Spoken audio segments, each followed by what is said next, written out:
These are 12 ways I practice self-care, in no particular order. Number 1, tea.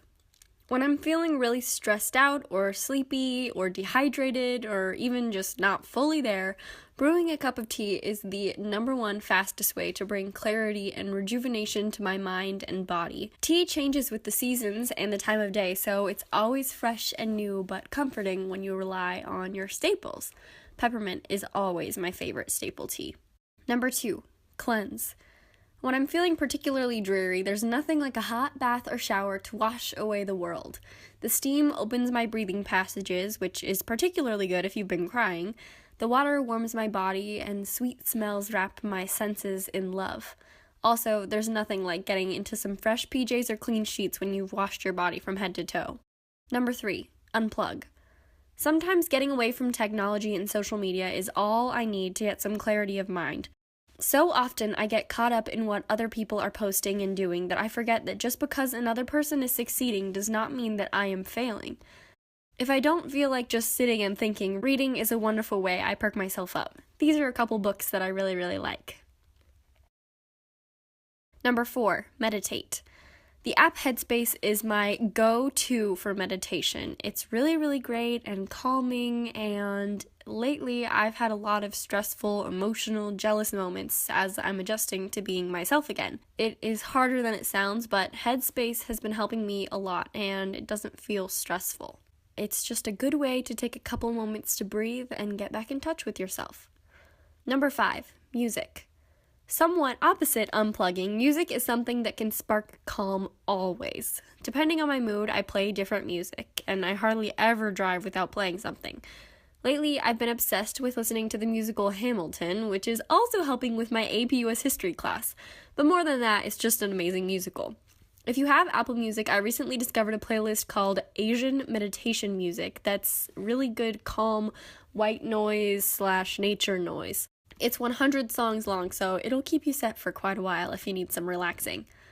Number 6, write. I don't journal as much as I would like to, but whenever I do, I'm always glad that I did. Not only does it help me bring clarity to my thoughts and get them out of my mind and onto paper, but it provides a nice time capsule into the events of my life. Sometimes I love to just sit and look back and see what was such a big deal at one point in my life. Usually, I've completely forgotten that those things even happened, and it provides me a really good perspective. Number 7, organize. Sort of like journaling, organization always helps me feel like I have my life together. I love making to-do lists. In fact, I have a whole notebook dedicated to my weekly to-do lists. And when things are particularly crazy, I write everything on them, even simple things like shower or pack backpack.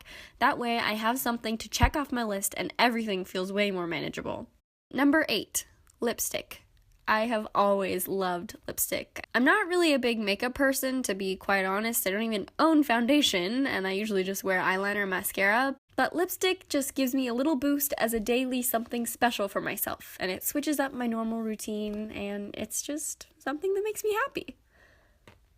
Number 9, crying.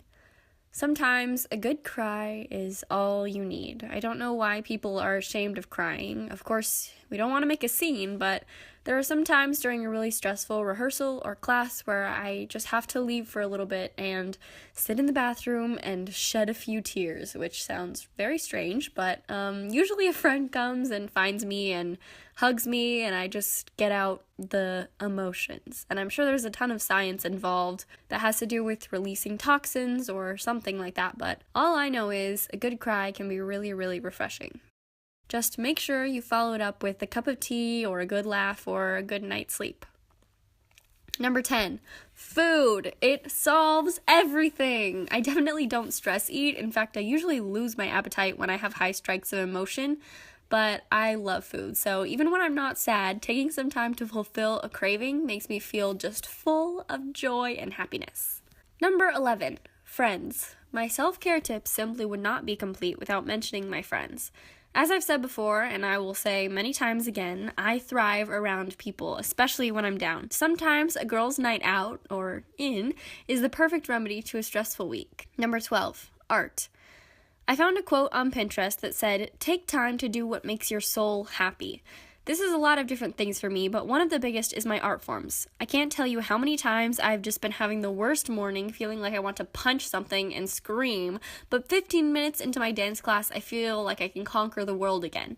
Or when my day or week is really sucky, once I go to rehearsal and I'm surrounded by the magic of theater, I'm reminded of so much good in my life. Once I was at a seminar where an instructor told us that his friend once said, "An empty theater is my church." I think that is so beautiful, and art really does heal everything.